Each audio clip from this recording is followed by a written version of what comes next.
Hello, I'm John Gross. You know, there's a lot of buttons in Lightwave. So many, in fact, that you might not use them all, and a lot of them that you don't understand their use. In this tape, we're going to go through Lightwave on a panel-by-panel basis and talk about some of the more powerful features of some of these buttons. Why don't we dive right in?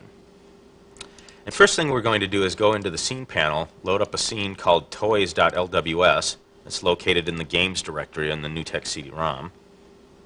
And basically this is a scene that consists of a tricycle, a wagon, a pogo stick, etc. Just a couple of different toy objects. Now, one of the features I want to talk about is in the scene panel. The scene overview here lists all of the different objects in your scene.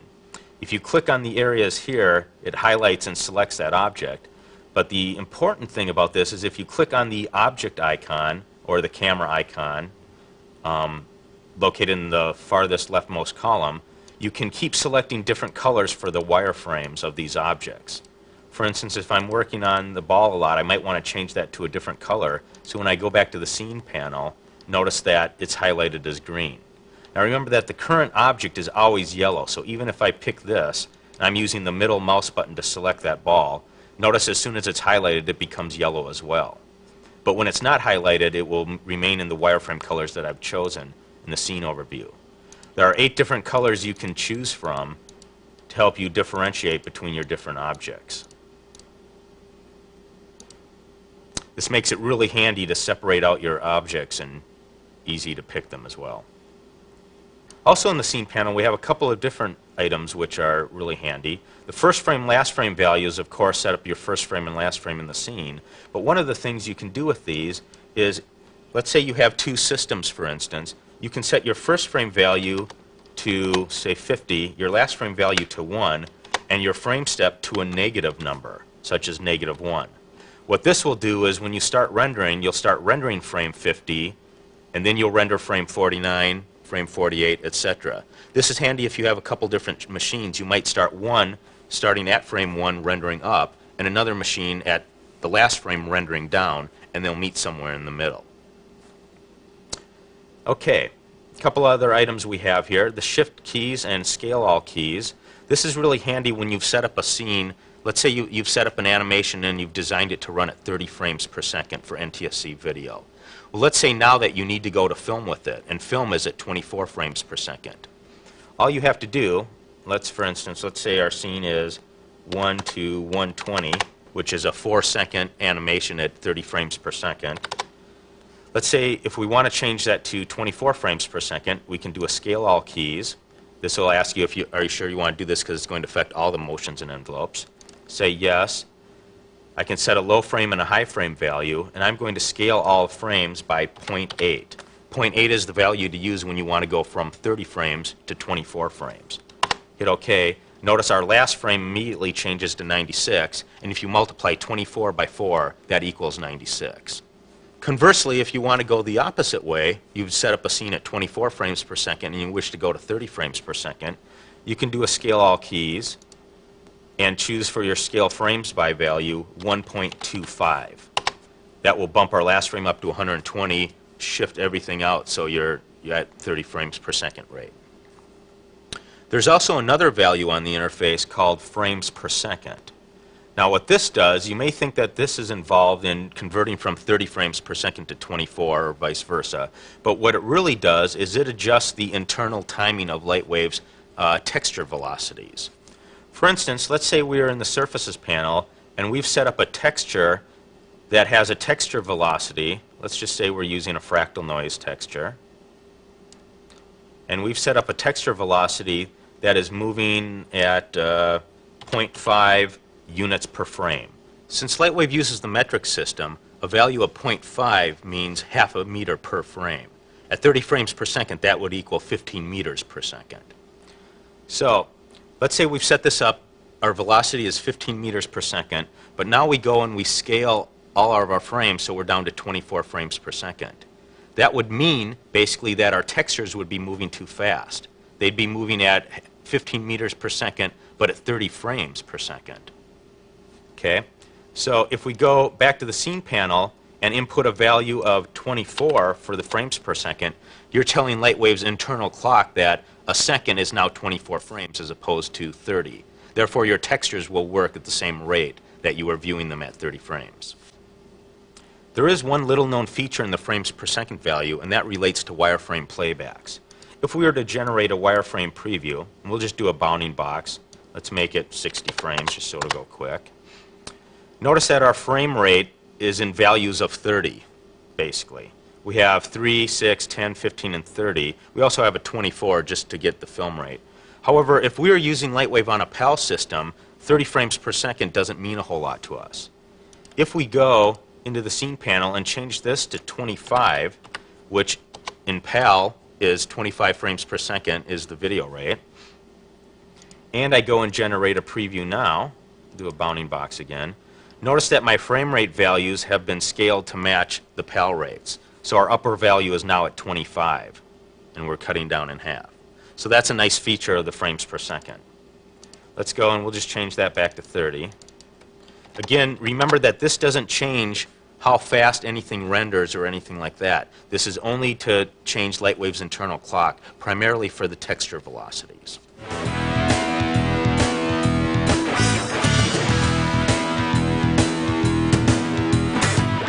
Next, let's go into Objects panel and talk about some of the features in there. And one of the first things I want to talk about is object skeletons, or bones. Let's go into Modeler and make a very simple object that we can use bones to displace. And I'm going to just go in here, make a cylinder along this face view. Going to use the comma key to zoom out a little bit, stretch this out like so.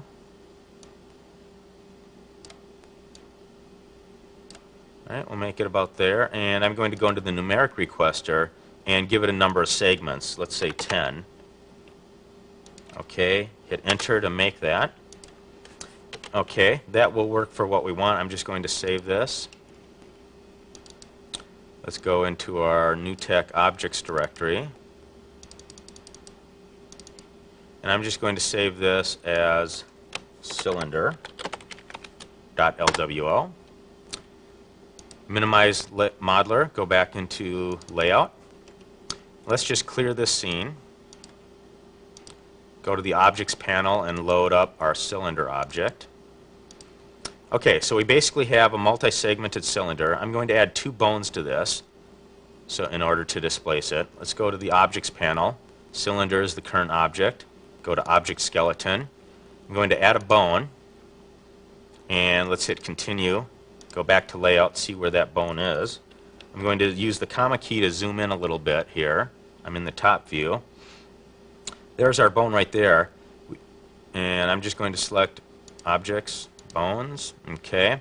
I'm going to take this and change the rest length of this bone so it's about half the length of the cylinder. Now, when you're sizing bones here to determine the rest length, make sure to use the rest length button and not size. Size will actually displace the object with it.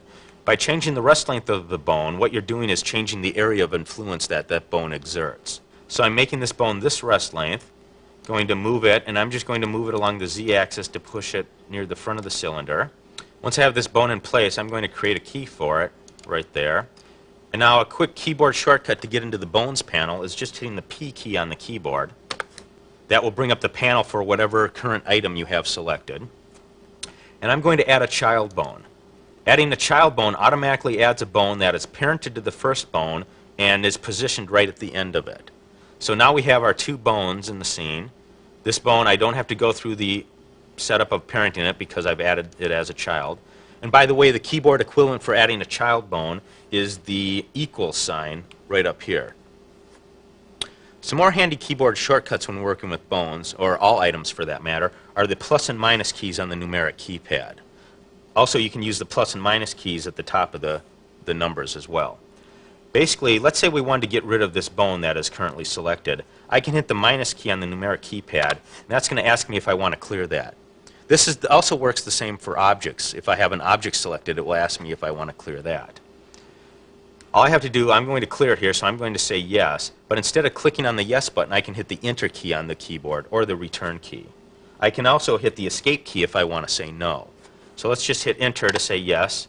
And instead of going back into the skeleton panel and adding a child bone there, I can add it with a numeric keyboard shortcut by hitting the equals key next to the backspace key.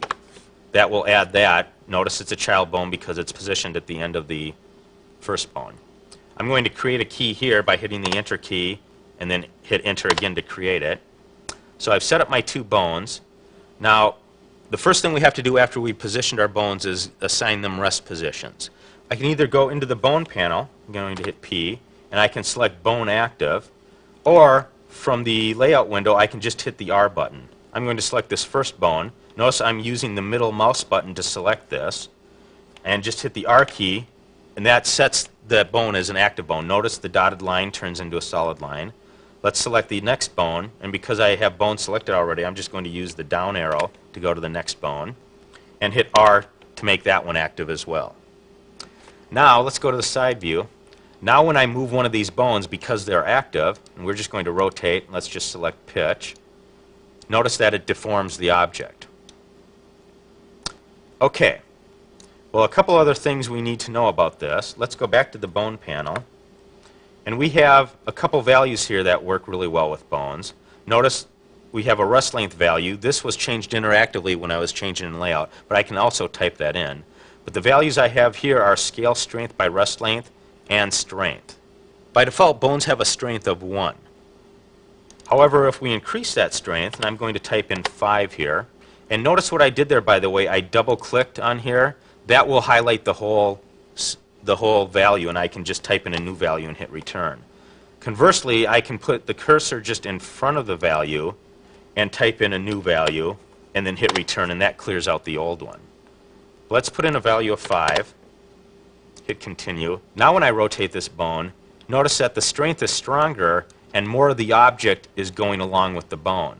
If I want to maintain this part of the object with this bone more, what I can do, and I'm just going to slide the frame slider to reset that, I'm going to go back, hit P to go into the bone panel, go to the first bone, and let's assign that a larger strength. Let's put in 10 for that one. So now when I move the second bone, I'm going to rotate that up. Notice what's happening. This part of the object is staying very still because this bone has a higher strength. It affects the object more than this bone does. Okay, I'm going to go back and set both of these strengths back to 1.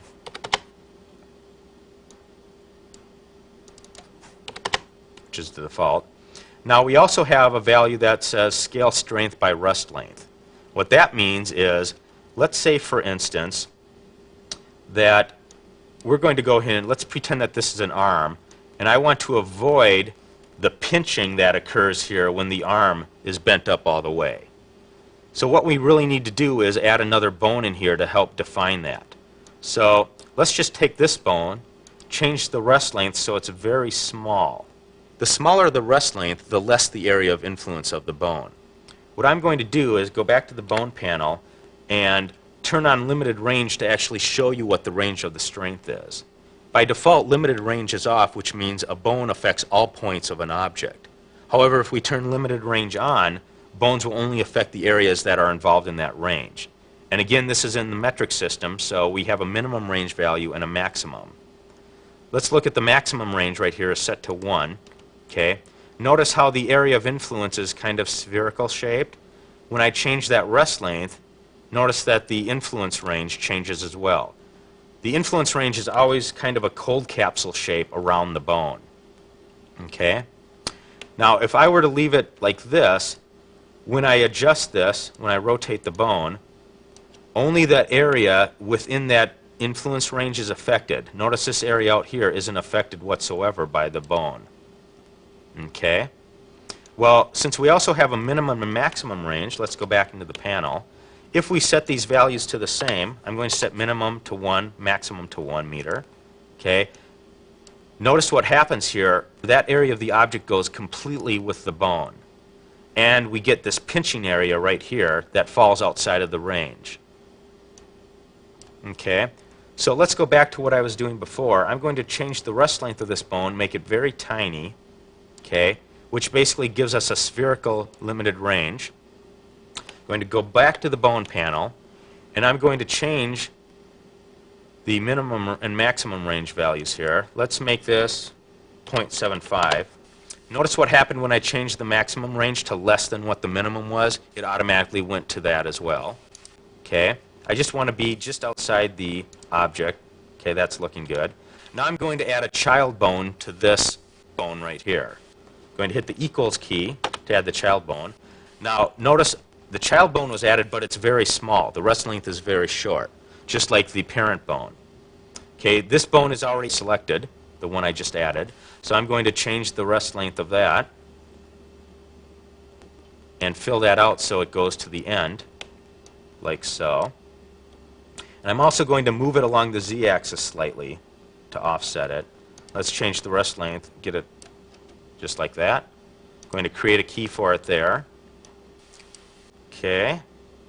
Now basically what we're doing, let's go back to our first bone as well. Go into the bones panel, give this a limited range, and let's make this 0.75 for both values.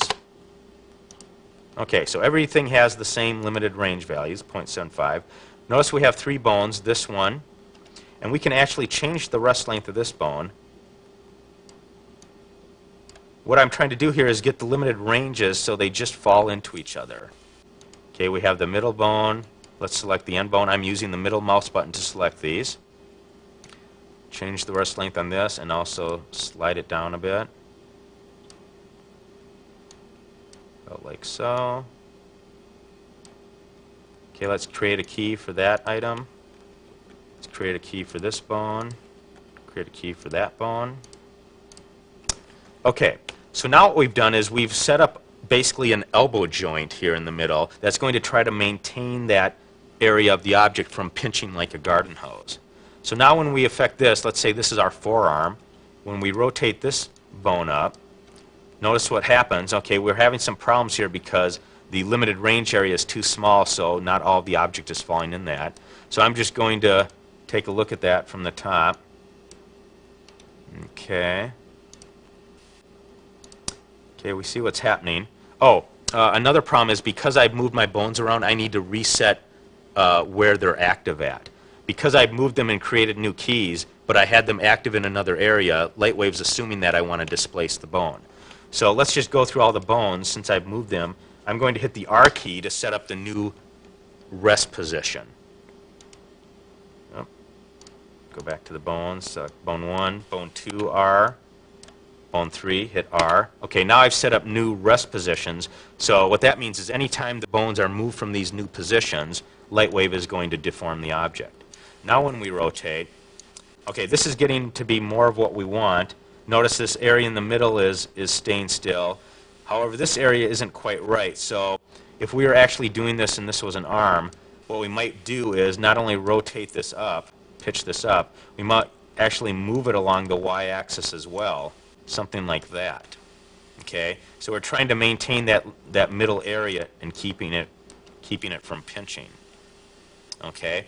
Now, notice we get this little kink right here. A way around that is to give a larger bone strength to this middle bone. So let's reset the bones here.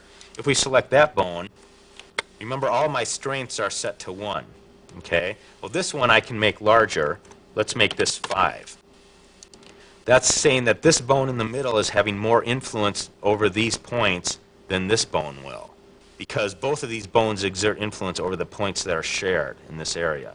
So now if we select that one, rotate it up, and again we'd want to be moving it when we rotate. See what's happening? We're getting rid of that kink area because the middle bone is exerting more influence and acting as an anchor for those points. Okay, well there's one other option in the bones panel, and that's the scale strength by rest length. All that does is, if you select that, let's say we're using that middle bone which has the very small rest length, okay, and that's the one we turn scale strength on for. Basically what's going to happen is, as the rest length of the bone diminishes, the strength will as well, because we're scaling that strength by the rest length. It's going to use this as a multiplier, and the bone's going to be less strong. If you use versions of Lightwave prior to 4.0, that's what's happening. When you make the rest length very short, the bone exerts less influence over the points because the strength of it is smaller. Now we can pull that out and make the strength of the bone independent of the rest length. Remember that bones are saved as part of a scene file and not part of an object file. If you create an item that uses bones, let's say it's a human figure and you have bones for the arms and the fingers and whatnot, and obviously that's taken you a long time to set up. After you save the scene and then you want to load this object into a new scene, complete with all of its bones, you need to go to the Objects panel and use the Load from Scene button. Load from Scene will load in the object with all its bones, with all the motions of those objects and bones, so you don't have to go through and set those up again. Also, if you want to use the same bone set for a different item, let's say you have an object that's a man that has bones in it, and then you want to do the same thing but for a woman object, what you can do is just use the Replace Object button to replace the man object with the woman, but the bone structure will stay intact.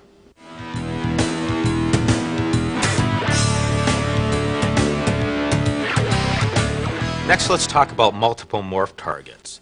To do that, we first need to go into Modeler and create a couple items to morph. So I'm going to go into Modeler here. Let's clear out what we have. And we're just going to make some very simple ball objects to morph between, just to demonstrate what we're going to talk about here. Okay, let's just make this, give it a few more segments. Let's say 30 sides, 15 segments. A good ballpark for sides and segments is keep the segments value half of the sides value. Say OK here. Actually, let's center this up at 0, 0, 0. And another little trick that you can do when you're using the Windows version of Lightwave is that, let's say I want to use this value for all of these. Instead of typing it in, I could hit Control and C to copy that. And then I can go here, highlight that, and use Control V to paste it in. And I can do that for all the values. That way I don't have to keep typing it in if I wish. Say OK. Hit Enter. That creates my object. Okay, let's save this as ball1.lwo. Now I'm just going to modify it a bit. I don't want to add any new data to it because then our morphs won't work. We have to maintain the same number of points in order for morph targets to work. So I'm just going to take some of these. Let's take a row of polygons. I'm using the right mouse button to lasso that row. And I'm just going to size this out. Select Modify and Size. I'm going to go to the top view and size it out like that. And I'm going to select Move and move it down. By the way, a nice keyboard shortcut when you're moving these, if you want to make sure you move only along one axis, you can hold the Control key down, and the first axis you start moving along, your items will be constrained to that. Notice I'm not moving along the x-axis at all if you look in the coordinates window in the lower left-hand corner of the screen. Another way of doing that is by using the middle mouse button, and as soon as you start moving, that acts the same as if you're holding down the Control key. You can still move off to the side, but it moves in bigger increments. Okay, let's undo that and set it there. That'll be good, and we'll call this save as ball2.lwo. And finally, let's undo that and get back to where we started. And let's just take the whole bottom half of this ball and let's taper this out.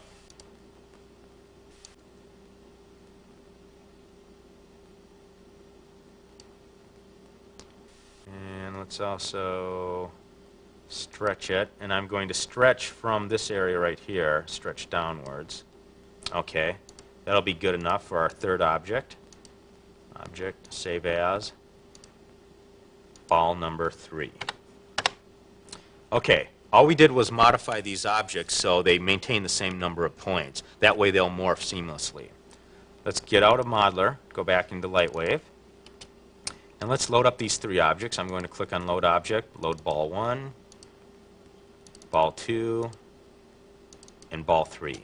Notice I was just double clicking on those to load. You can do that instead of clicking it once and selecting OK. Alright, so our 3 objects are here. Now normally when you're setting up a morph, you decide what objects are going to morph into the other objects. For instance, ball 1 is my current object, and I want to set my metamorph target to ball 2. That means ball 1 will morph into ball 2. Let's go to ball 2, and ball 2 is going to morph into ball 3. This is how you set up multiple morphs. And then you would use envelopes between ball 1 and ball 2. You'd use a metamorph envelope to say, Let's say, for instance, we're going to create a key at frame 30. And at frame 30, I'm going to be 100% morphed into ball 2. Okay? So it takes me 30 frames to go from ball 1 to ball 2. Let's use that envelope. And let's say then we wanted to go from ball 2 to ball 3. Now I would have to set up an envelope, a similar envelope from ball 2 into ball 3. There's a hidden feature in Lightwave that allows you to do this with using only one envelope. Let's first of all clear this envelope. And what I did here is I held the Shift key down and clicked on the envelope button. Instead of going in and actually hitting remove envelope, if you just hold Shift and click on it, it will clear it. And that's true for textures and envelopes. Okay, I still have my targets set up, which is what I want, ball 1 into ball 2 into ball 3. Also in a morph, you generally want to get rid of the other objects. For instance, let's just hide them off the camera view. I'm going to hit the Enter key and enter again to create a key for it. Let's select ball 3, move that as well. Now we can either move these out of the camera view or you can make them 100% dissolved in the objects panel. Either way will work. Okay, now I've set them up. Now in order to enable these hidden features in Lightwave, you have to hold the Control and Shift key down and hit F1 while you're in the main layout window. Notice here we get a requester up that says experimental features are enabled. Just hit continue there. Now we go into the objects panel and let's go to ball 1 and again hold Control and Shift down and this time hit F2. And you'll get a requester up that says multiple target single envelope morphing is turned on for this object. Notice we selected ball 1 first because this is the main source object. Okay, multiple target, single envelope. What that means is just what it says. We're going to morph this object into multiple targets, into 2, then into 3, but we're only going to use one envelope to do that. So let's select the envelope for this one. And the way MTSC morphing works is by assigning the values between 0 and 100 to the first source object into the first target object. In this case, ball 1 into ball 2. So let's create a key at frame 30. And let's set that value at frame 30 to 100. Okay? We're saying ball 1 goes in 30 frames into ball 2. Now we want to go from ball 2 into ball 3 during the next 30 frames. So let's create a key at frame 60. And at frame 60, let's set this envelope to 200. Okay. Values between 0 and 100 are from ball 1 to ball 2. Values between 100 and 200% are from ball 2 to ball 3. If we had more objects in there, values from 200 to 300 would be the next target, and so on. So what we're doing, we've set up a 60-frame animation. Let's go back. Let's go to the scene panel and change our last frame to 60. Okay. Now, we'll just watch this from the camera point of view. Watch as I go through the frame slider. We go to frame 30. That's our second ball target. And now we go from 30 to 60, and we go from the second ball to the third ball. Let's just make a wireframe of this. 1 to 60. We morph to the first one, then we morph to the second one. And this is all done by using a single envelope. Much easier than the old style way of doing it with all the multiple envelopes. Especially when you have, say, 10 to 15 morph targets in there. It's very difficult. Lightwave allows you to morph up to 40 different targets. Okay, let's kill this preview. And I want to talk about one more tip that's really handy when you're morphing. And to do that, we need to go back into Modeler. And let's zoom out a little bit. Let's just cut this out. Now, when you're morphing, all Lightwave really cares about is where the point positions are, unless you're using surface morphing. But if we're not using surface morphing, as in this case, we can do this tip. Let's just load up ball 2, which is the first target, hitting the A key to zoom in on that. And since Lightwave doesn't care about the polygons in the morph, unless we're using surface morphing again, we can kill all those and thus save some memory. So I'm going to hit the K key on the keyboard. That kills all the polygons. And now I can save this object, save as, and we'll just save over. We'll save it as ball 2. And let's go to another layer and do the same thing with ball 3. Load up ball 3, hit K to kill the polygons, Hit save. We want to save it as ball 3. Okay, let's go back out to Lightwave, and this time we're going to go to the Objects panel. Lightwave still has in memory the old ball 2 and ball 3, so I'm just going to replace them with the new versions. Notice it says 0 polygons in here. Ball 3 also 0 polygons. So what we've just done is we've lowered our polygon count dramatically here. And the same thing happens with the morph because the point information is still there. When you do this way, now you don't have to take these objects and hide them behind the camera like we did. We can leave them out in the middle because since they're only composed of points, they'll never render in your scene. So it doesn't matter where they are.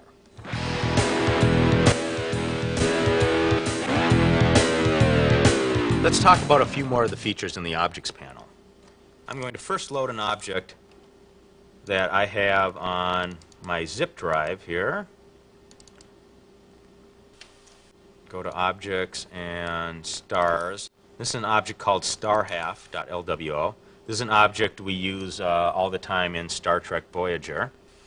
And I'm just going to move the camera, going to reset the camera so we're in the middle of the stars and create a key for it there.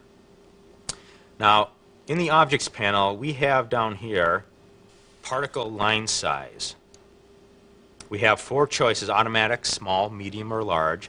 And what these refer to are the size of these single particles that are composing the stars. So let's just render this out. Let's go to the Record panel, make sure full-size window is on. I'm just going to render this out by hitting the F9 key, which will render this current frame. Okay, and notice we have a bunch of different stars. By default, Lightwave's particle size is set to automatic.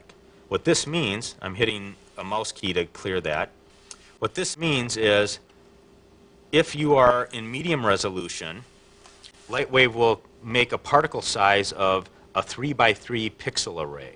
And what that means is every particle is composed of like a single particle in the middle, and then you have a row of 3 polygons all around that. And those are slightly less in intensity, so it appears to be a round particle. Okay? If we set it to super low res, automatic, and render this out, the automatic thing is going to make very small stars. They're going to be set at 1 pixel. Let's clear that out. And if we set it to a resolution like high, what's going to happen is that the stars are going to be rendered within a 5 by 5 pixel array. This will draw down here, and you can see that the stars are much bigger. Well, because oftentimes you may not want to use automatic. For instance, you might be rendering in medium resolution, but the 3 by 3 pixel array is just a little too big. What you might want to do is go to the Objects panel and set it to small. Okay, let's go back. Camera, set this to medium res. Render this out. Hitting F9. Okay, those stars are small. Notice it's just single pixels as opposed to the 3 by 3 pixel array. Hit that. And we can go back to Objects, and this time we'll just make them large. Hit F9. This gives us our 5 by 5 pixel array. Makes them very big. So it's very easy to adjust them. And what you might want to do is you might want to have a couple different star fields. Some of them are set to small, some are set to medium, etc. That way you're going to get some different sized stars in your scene. Okay, the other thing that's in there that's involved with particle line size is when we're using lines. Now, just like small means a single pixel, if we're using lines which are simply 2 points connected together into a polygon, if we set that to small, it's going to be 1 pixel wide.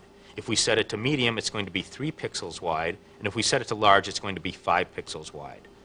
Now, whenever Lightwave renders particles or lines, it renders them the same thickness no matter how far away they are from the camera. So by using the particle line size values, we can adjust what those are going to be.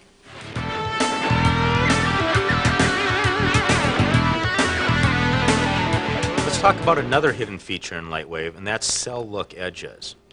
Again, to enable experimental features, you hold the Control and Shift key down and hit F1 while in the main layout window. You'll get the message, experimental features enabled. And by the way, to disable this, you do the same thing, Control Shift F1, and now it will tell you it's disabled. So let's go back, enable it. And one other thing that happens when you do enable experimental features, when you go into the scene overview, notice we have a couple lines here. This green line represents your start frame. And the red line, which may be a little hard to see, but let's change our last frame to 35. Notice we have this red line right here, which represents our last frame. If you're seeing the green and the red lines, that means you have the experimental features enabled. Okay, well, let's just load up simple object. We'll load up the good old cow. And I'm just going to set up a quick little view of the cow here. We're going to rotate it around. Something like that. Let's just move it like so. Create a key for it. I'm going to go to the effects panel and change the background color to a lighter color. Kind of make it a light blue. Okay. Because I enabled the experimental features, we can go into the Objects panel, and if I hold down Control, Shift, and hit F3, remember F2 is for the MTSC morphing, F3 will give me cell look edges turned on for this object. Notice as soon as I say OK, the Polygon Edges button is automatically enabled, and we have an edge color here. We'll just leave that set to black for now. And let's just go F9, render this out. And notice as the cow renders, when it draws down the final image, you'll see black outline around all of the outer extremities of the cow. Let me get a little bit better lighting on it so we can see it. And take the light and just rotate it around like so. Create a key for that. And also, this time I'm going to go back to the Objects panel and change the particle line size. That determines how thick the cell look edges are. Because we're set at small, let's just bump that up to medium. Continue. F9 renders us out again. And this time, once the cow's done, you'll have a little bit better look at the edges. And of course, if we anti-alias this, these edges will be much smoother than they are now. So basically, it kind of gives you a semi-cartoon look. It looks as if it's drawn in an outline and then it's filled in. Okay, let's just go back to the Objects panel. To turn that off, we just do the same keyboard sequence, Control, Shift, F3. It tells you that cell look edges are turned off.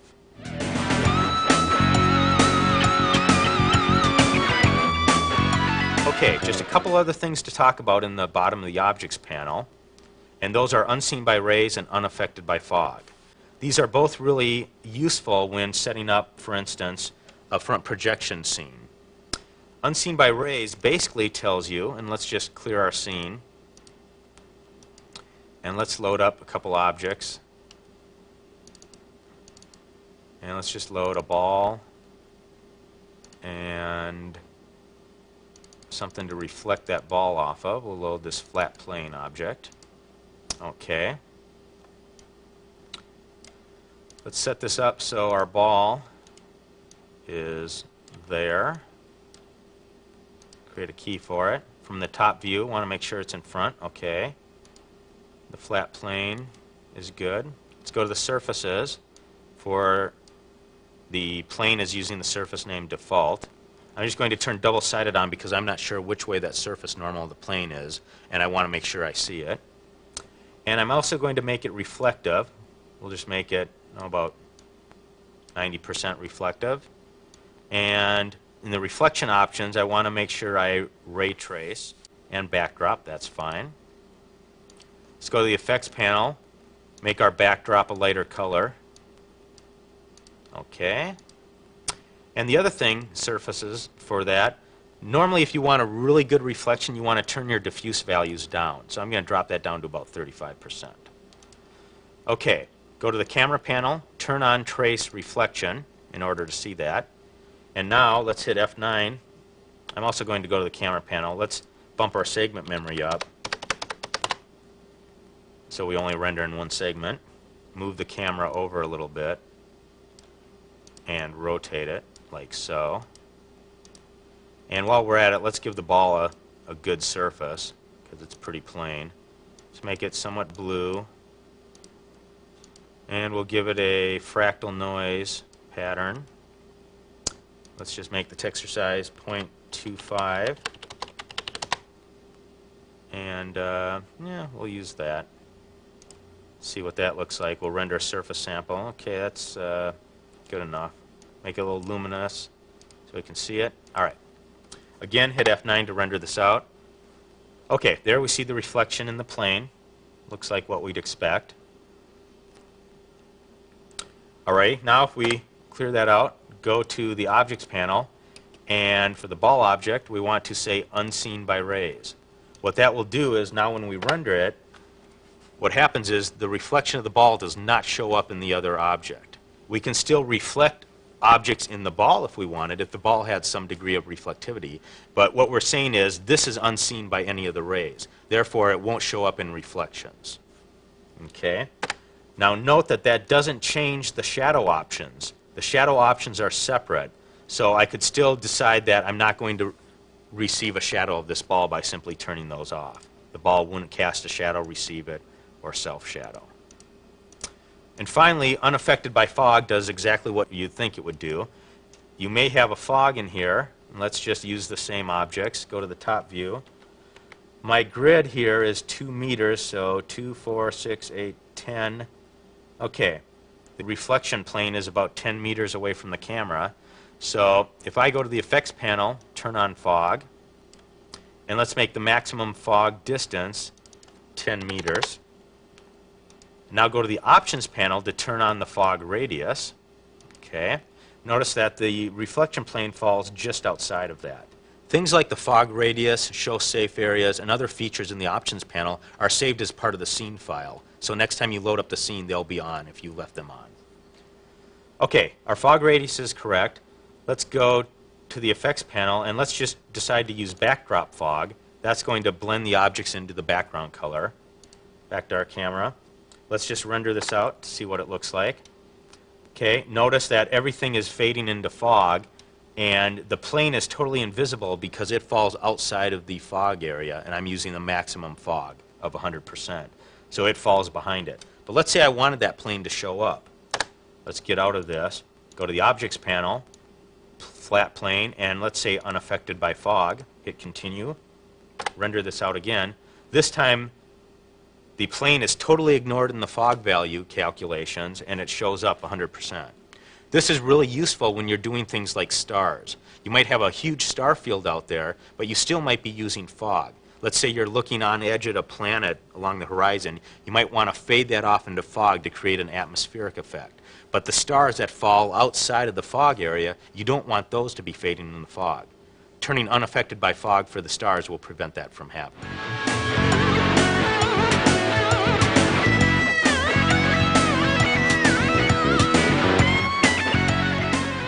All right, let's talk about a few of the features in the Surfaces panel. Before that, we need to jump into Modeler and create a quick object. In Modeler, I'm going to create a light cone by simply going to the Objects panel and to Disk, and basically draw out a disk along the Z-axis. Let's use the comma key to zoom out a little bit. A nice keyboard shortcut in Modeler is to hold down the alternate key, and you can slide things around. You can slide the whole interface like that. Okay, draw that out. Let's make it, see, 2, 4, 6, 8, 10 meters long. That's good. That'll work. Let's make it a little bit wider here. Now the nice thing about Modeler, when you go and do something interactively like this, if you then pop up the numeric panel by either hitting the numeric button or N on the keyboard, it will give you the values that you just put in. For instance, the center at Z, okay, is 5 meters. That's because I'm making this 10 meters long. So all these values are fine. 800 millimeters, that's fine. 16 sides, let's just make it a little more. Let's make it 24. All right, say OK. Hit Enter to create it. All right, now it's not quite a light cone yet. Basically, I want this side to be tapered down. So I'm going to select polygon there, hold the Shift key down, and lasso the polygon on the other end. I don't need these end polygons, don't need those caps, so I'm going to just hit K to kill those. Okay, now I want to taper this end down. To do that, I can hit Modify, Taper, Taper 1, which will do it equally. And since I'm going to be tapering the negative side, I want to go into Numeric and make sure negative is selected for the sense.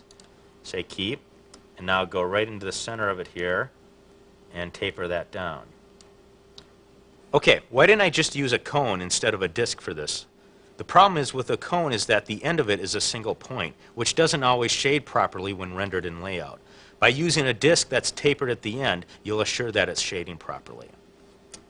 Okay, let's go back and just save this object out. Before we do, I'm going to hit the Q key on the keyboard and change this to light beam for the surface name. And do a save as, and let's just save this. Oh, let's go to the F NewTek objects directory, and let's just save this as lightbeam.lwo. Minimize modeler, go back into layout. Let's load that object up, lightbeam.lwo. Okay, now what we're going to talk about in the surface panel is a way to achieve two different types of transparency by using the additive channel. So let's first of all, with the light beam, if we render this out just as it is, we would get basically this cylinder with a squared flat end. We want a light beam to kind of fall off and round off at the end. To do that, I'm going to use a transparency map as a fall off. So I'm going to go to the Images panel, load up an image, and let's find that here. I have an image that's called jgfalloff.iff. And basically, if you look at it, it's darker here at the end, but as it goes out, it gets more and more white, which means it's more and more transparent. Notice the curve to it up here? What that's going to do is kind of curve off the end of the light beam. So we're going to apply this in the Surfaces panel for transparency. Let's go here, and we're going to do a planar image map on the y-axis. We're going to project it down. All I need to do is an automatic sizing. Make sure we choose JG Falloff. Okay, and because this image is going to be projected straight down, this is the end that's the tip of the cone, basically, and this is the end that's the flared end. Okay, now I'm going to also check the texture size. It's 10 long. I'm going to make it just a little bit longer than that to make sure that the fall off works properly. So let's just say 10.1. Okay, and let's just take a look at this light beam. Go to the camera panel, objects, and let's rotate it a bit. And I'm going to also move the camera up and out like so. Okay, let's create a key. We'll create a key for all items here. That'll lock the camera and the beam down.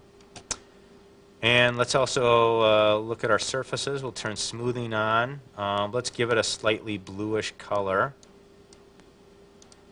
Okay, everything else we'll just leave for now, and we'll just take a look at how the transparency looks. Let's render this out by hitting F9. Make sure that full-size window is selected, which it is.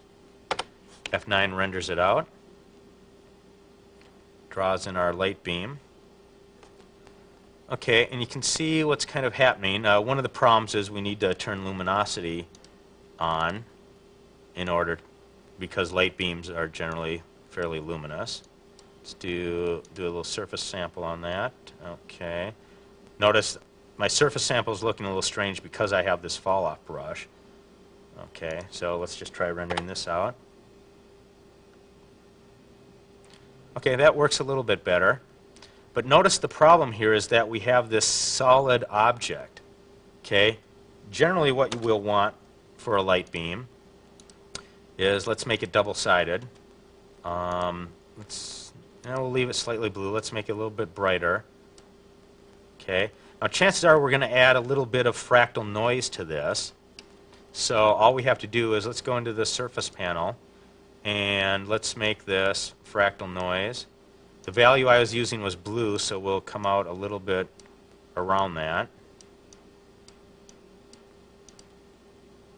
Okay, and let's also make the size 0.5 for all values.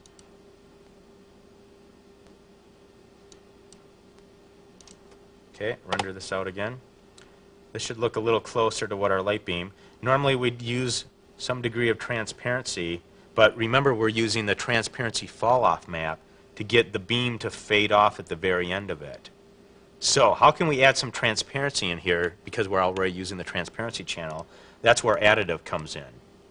If we go to the surfaces panel, select additive for this object, what additive does is it adds the color of the surface to the colors behind the object.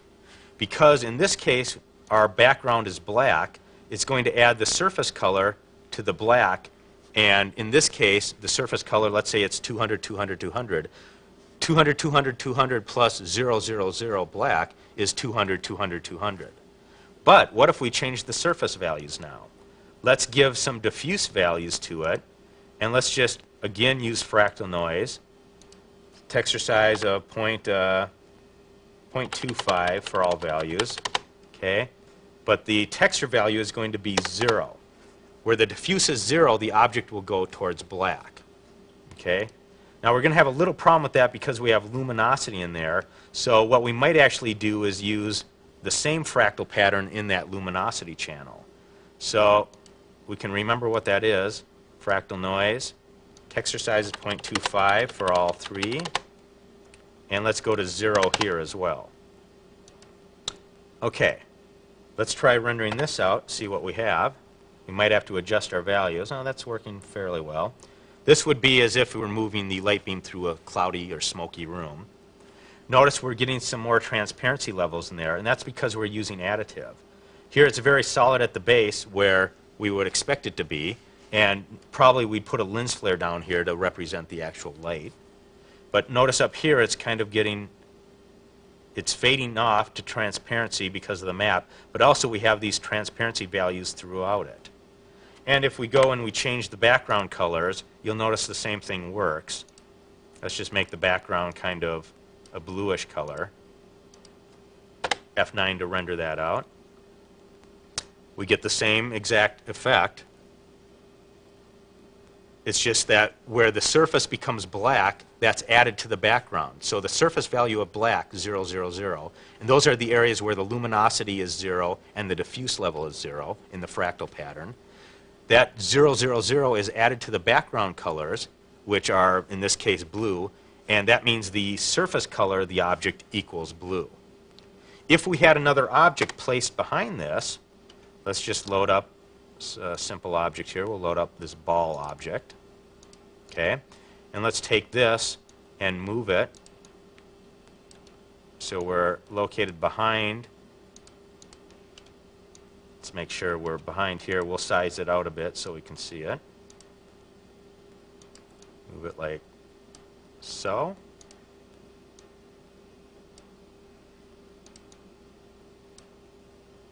Create a key for it there. Check it from the camera view. All right. Render this out. Notice what's happening here.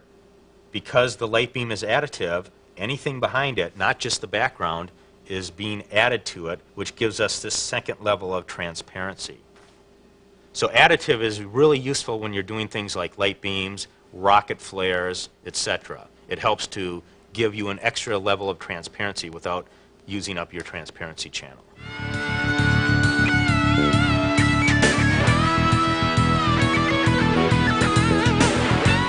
Next I want to talk about smoothing angle found within the surfaces panel. But before we do that, let's go into Modeler to create an object to help us demonstrate. Okay, let's start off by making a simple box. Just going to draw this out, hit enter to make it. Let's go to another layer here. Put the box in the background layer. This time we're going to make a disk. And let's just make a disk that cuts through the box like so. And also let's go to modify and rotate that disk. We'll rotate it from here. Kind of put it at an angle where it's going to cut through the box like so. Okay, that'll work. Now let's swap layers. I want the disk in the background layer, so I'm going to use the keyboard shortcut, which is the quote key next to the enter key. That swaps the two layers, swaps your foreground and background layers. And now we're going to do a Boolean cut.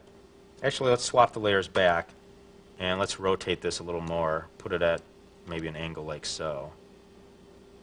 And actually, let's stretch it out.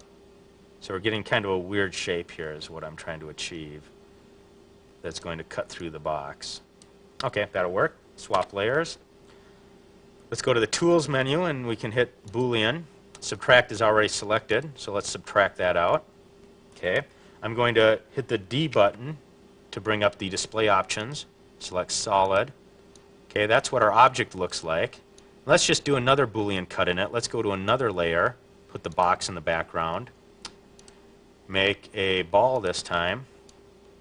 Let's cut off this end of the ball, something like so. Again, let's swap layers. There we are. And do a Boolean again. Shift B is the Boolean shortcut. Okay. All right. So there's my object. We have a couple different cuts in it. Everything's looking fine. Let's save this out. Before we do that, let's merge all the points. Now, you don't always merge points after doing Booleans, but you may have, and it depends on how you've built your object. So let's say we've merged our points. Let's also name these surfaces. We'll just call them box. Apply that. And let's save this out, and we're just going to use the name tunnelbox.lwo. Okay, let's minimize that. Go back into Layout, Objects, Load Object, Tunnel Box. Okay, let's get a little different camera angle on this. Actually, that's not bad. Let's just rotate the box a bit, like so we can see all the different angles. Okay, let's create a key, like so. All right, let's go to the background. Backdrop color, let's just make this kind of light so it's easy to see through. And let's go to surfaces for the box surface, and let's just make that kind of a yellowish color by dragging the blue out. I'm also going to rotate the light a little bit so we can get more angle on the front of it. Create a key for the light. Surfaces, let's turn smoothing on. Continue. Let's render this out again. And you'll notice what happens when we try to smooth is that we're running into smoothing errors right along this line and this line here.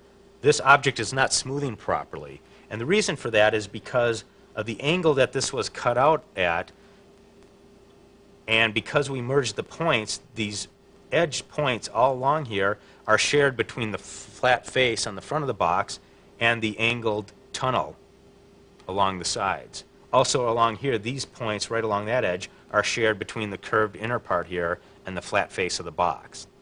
A way around this, let's clear that out, go into the Surfaces panel. A way around this is by playing with the maximum smoothing angle. Okay? What maximum smoothing angle means is if you have two polygons that are butting up next to each other, like the corners of a box, and imagine the surface normals of those polygons pointing out.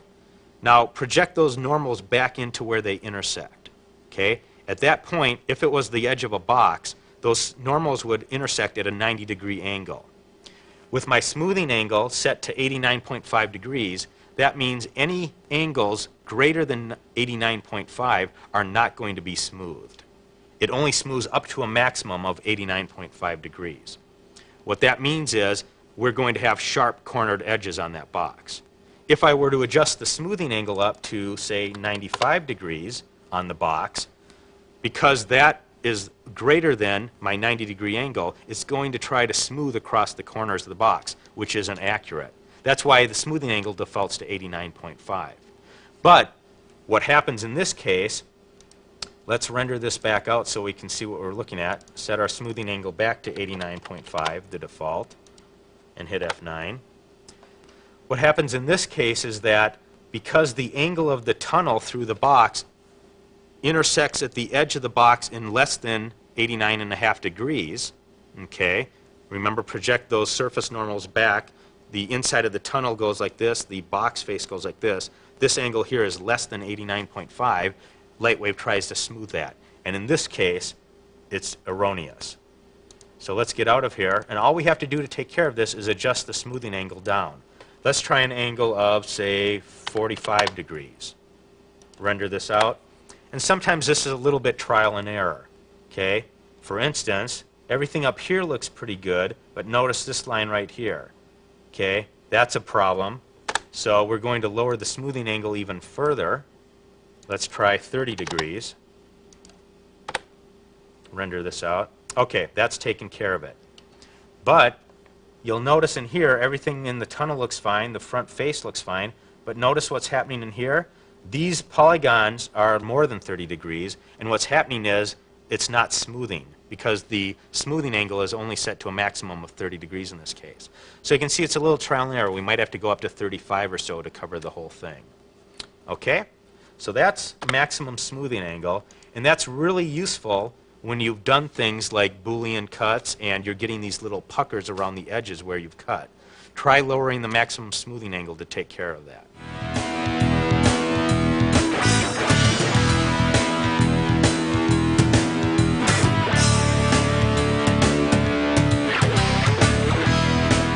The next feature we're going to talk about is also found in the Surface panel, and it's called Shadow Alpha. Basically what Shadow Alpha does is it allows you to cast a shadow on a background image. Let's see how it works. First of all, let's take a look at the image that we're going to use. I have an image called Castle Background, and I'm just going to put that, go to the Effects panel, put that in the background image, and render it out so you can see what it looks like. Okay. Basically, it's just a picture of a castle. Now, let's say that we have a flying object like a spaceship, and it's going to fly past the camera and around the castle peak and then back out. And we would want to obviously cast a shadow of the spaceship onto the castle peak as it passes. Well, because this is an image, it's kind of hard to do, but with Shadow Alpha, we can do it pretty easily. Let's go back out here. And what we have to do is go into Modeler to first build our castle peak object. Before I do that, let's take a look at what our frame aspect that we're using. Since we're using square pixels to render this out, I'm using a frame aspect of 1.333. Okay, keep that in mind because that will be important when we get into Modeler. Let's load up the image here. We can go to the Display menu, Background Image, and select Load. And I'm going to find my castle background image. Okay. Now, Modeler doesn't know what size to make an image when you load it in. So you have to use the frame aspect that we saw in Lightwave, the 1.333, as our image size. So when we build our object using the image as a template, the object is built to the correct proportions. So let's just change that. We're going to project the castle background image on the z-axis. And we're going to make the size along the x 1.333. We can leave the y to 1 and just say OK. And let's just go down to this and zoom in a bit. And as it draws the image down, you can see a dithered representation of our castle background.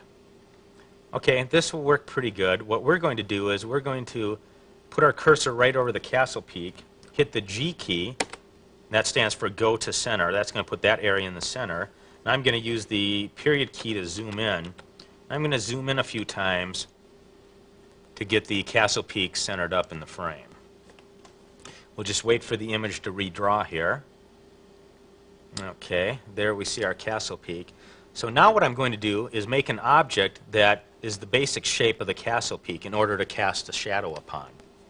So I'm just going to go to the polygon menu, create points, and I'm just going to basically add some points where I think they should be along the edge. And I'm using the right mouse button to add these points, which automatically creates them when I let go. Another little tip there. There looks like there's a little jut out there. Come down here. Go out to here, down a bit, in. I'm just going to end it at that point. And now I'm going to go back to the first one, and notice what I'm trying to do here is get the cursor, the crosshairs, to line up with the first point that's right here, and this last point I created right here, which puts it right at that point. Okay, click in the blank area. Now I'm going to hit the P key to make a polygon out of those points. And basically what I've done is made a silhouette of the castle. Now I need to go to another layer, hit Multiply, Lathe, and put the cursor right at that point. And if I want to know exactly where that is, I can go to the point selection mode, select that point, which really selects 2 points because Mahler doesn't know which one I mean. That's okay. Hit the I to bring up the info requester, and it tells me that it's located at negative 120 millimeters on the x-axis. Okay, so that's what I need to know. I'm going to go back to the lathe requester, line this up, and to make sure that's right there, I can now hit numeric and make sure it's negative 120 millimeters on the x. That's fine. I want to lathe around the y. And I want to give this a few more sides to make it a little bit smoother. So I'm going to make it, let's say 24. OK. And hit the Enter key. Oh, before I do that, notice I have the point selected. I want to go back to polygon selection mode. Set up the lathe again. Now, because I've already set the lathe up once, I can just hit lathe, numeric, and then say OK. And it remembers all those settings that I put in earlier. OK, it's ready to go. Hit return. That's going to lathe it around. OK, that fits it pretty well, and for purposes of this demonstration, this will be fine. So let's just save this object out. Let's change the surface with the Q key. Make it Castle Peak. OK. And go to Objects, Save As, and let's save this as Castle Peak.lwo. OK, let's get out of Modeler, into Layout. Now that image is already loaded, so what we can do is go to the Effects panel. It's already in the background. So then we go to Options and select Background Image. That's going to put it in the background when we're in the camera point of view. So we go to Camera, notice the cursor goes busy, and it draws in the image. OK, now basically what I need to do is, if I was setting this up for real, I would know the distance from the camera to the castle when this plate was originally shot. Since I don't really know that, I'm just going to guess and put the castle peak out a distance so I can fly my spaceship around it and everything works. All right, well, let's load up our object, Castle Peak. Now, chances are I probably would have wanted to have built this Castle Peak to scale, so when I did place it, let's say it was 200 meters from the camera, or, you know, half a kilometer, whatever, when I did place it that way, because I had built it to scale, it would closely match what we have here. But for now, for purposes of explanation, this is going to work just fine. I'm going to try to get this Castle Peak into position so it basically covers the background image. Okay, that's pretty good right there. Let's call that good. Let's create a key for it. When we go to the top view to see how far away it is, okay, that'll work for this purpose. Okay, now I need to add the object that's going to cast the shadow, and we're going to use the spaceship. So go to Objects, Load Object, and let's find the space directory. And we'll just use the simple spaceship object. Even though it's primitive, it'll work fine for purposes of demonstration.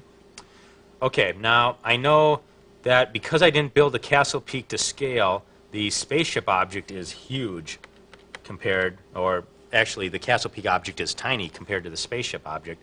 So let's just size our spaceship down. And I'm going to choose size, numeric, and let's try like 0.006.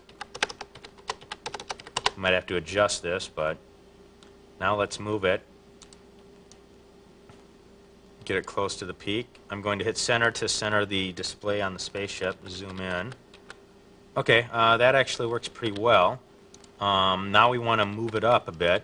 Notice right now how big my grid is. My grid is set to 5.0, but the Castle Peak is tiny. And so when I actually move the spaceship, it's probably going to zip off the screen. Okay, well, it's not moving too bad. What we can do is use the bracket keys to just make our grid smaller, so the objects move in smaller increments. Objects will always move at 1/100th of your grid size. So when you're moving them, if you have a very large object loaded and a very small object, and the grid is set to accommodate the larger object, moving the small object will just zip it off the screen because it's snapping to 1/100th of a huge grid. So just lower the grid size and everything will work. Okay, so there's my spaceship. I'm actually going to size it up just a hair, like so. Okay, let's create a key for it right there. Now let's say we're going to set up this animation where this ship comes over the camera, flies around the Castle Peak, and goes back out. What we want to do is, at some point, the light, which I'm going to put a light here kind of aimed at the Castle Peak, the light will cast a shadow of the ship onto the peak. So let's just kind of get it in angle. Let's maybe rotate it like that. I'm going to put it about here, create a key. Now what we need to do is set up a light source, and I'm going to move the light and look through the light view. Let's first of all set the light up so it's like so. I'm going to look through the light view so I know that the light is going to cast a shadow on the peak. So I'm just going to rotate it up, maybe move the light down a bit. Okay, right there, because I'm looking from the light point of view, I know that the ship's going to cast a shadow. So let's create a key for the light at that point. Okay, let's just save the scene just in case we need to come back to it later. It's always a good idea to save your scenes. Let's just call it sa.lws. Okay, now here's the whole point behind Shadow Alpha. We don't actually have a real castle there, so we have to fake it by casting a shadow onto that object that we built to kind of represent the castle. What we need to do is go to the Surfaces panel for the castle peak object, and we need to make the color of the castle the color we want the shadow to be. In this case, we want it black. Okay, so slide those values down to black. Okay, we have to have some diffuse level on it because if an object has no diffuse, it won't receive any shadows. So let's leave the diffuse at 100. Okay, but now let's turn on Shadow Alpha. And that's all we need to do. Let's turn smoothing on also. Okay, so this is basically, if we render this out, it's just going to render as solid black. We're not even going to see a shadow that's cast on that, but we will when we combine images later. All right, so that's the object. Let's just save that in case we need to come back to it. Castle Peak, save object. Okay. All right. Now we've set up our light source. It's aimed at the spaceship, which is casting a shadow on the shadow peak. We need to go to the camera panel and make sure Trace Shadows is selected. We need to go to the lights panel and make sure that that light has ray trace on, which it does. Okay. Now here's the whole secret. What we need to do is simply go into the record panel, and we want to save RGB image. And I'm going to save all these to a directory called images out. The RGB I'm going to just save as RGB. Okay. We need to save an alpha image. I'm going to save the alpha image to the same directory as alpha. Okay. And now we want to make sure that we have the Shadow Alpha set only for the castle peak. Everything else does not have it. And I'm using the down arrows to scroll through to make sure. Okay. The final thing we have to do before we render this is go to the effects panel and take off the background image. We want to render this against black, and that'll become evident why we're doing that as soon as we composite this back together. Okay, we're saving out our images. Record is set up. Let's go here, go to the render panel, and we'll just save this first image. Save that. Let's render this out. We'll let it draw our full-size window so we see that as well. Okay. Notice all we see in the RGB image is the spaceship. There's no castle peak in there because it's black. Okay. They're rendered out. Let's abort that. Now, to put it all back together, what we need to do is simply go to the scene panel. Let's clear this scene. Now we need to load up the respective images. Go to Images, Load Image, and let's load the castle background because we're going to composite everything on top of this. Load another image, and that's located in the F directory, in the Images Out directory, and we're looking for one called RGB. Okay. Lightwave defaults is showing you IFF and target file, so I need to set file types to all. There's my RGB file. Okay. Notice, maybe hard to see, but you see the little RGB of the spaceship. Let's load the alpha image called Alpha 001, the spaceship. Okay, now notice what's a little bit different. I'm just going to put the alpha image into the background just so we can load it up and see what it looks like. Real quick here. F9 it out. Notice what's happening here. We have the spaceship alpha, which is solid white because the spaceship is solid. Then we have something happening on the castle peak. And this is an alpha of the shadow. Because we turned Shadow Alpha on that for that object, the castle peak itself does not show up in the alpha channel, which would be a solid white castle peak, but the shadow that falls on it does show up in the alpha channel. This is important because when we composite this back together, let's go back to the image compositing panel. Our background is castle background. Our foreground image is the RGB. And the foreground alpha image is the alpha. Let's render this all out and see what we have. It loads the background, renders that. Now it's going to put in the spaceship. And lo and behold, if you look carefully here, we'll wait for the full-size window to draw, you'll see that we have the shadow of the spaceship falling on the castle peak. But notice the actual castle peak object is not showing up because we rendered that with shadow alpha. So this is a really effective technique for casting shadows on things that don't really exist. All you have to do is build basically a stand-in object that represents the geometry of what's in the background image, place it so it covers the background image, turn the shadow alpha on for it, render it out, composite your images back together like we just did, and you'll get shadows cast onto your background.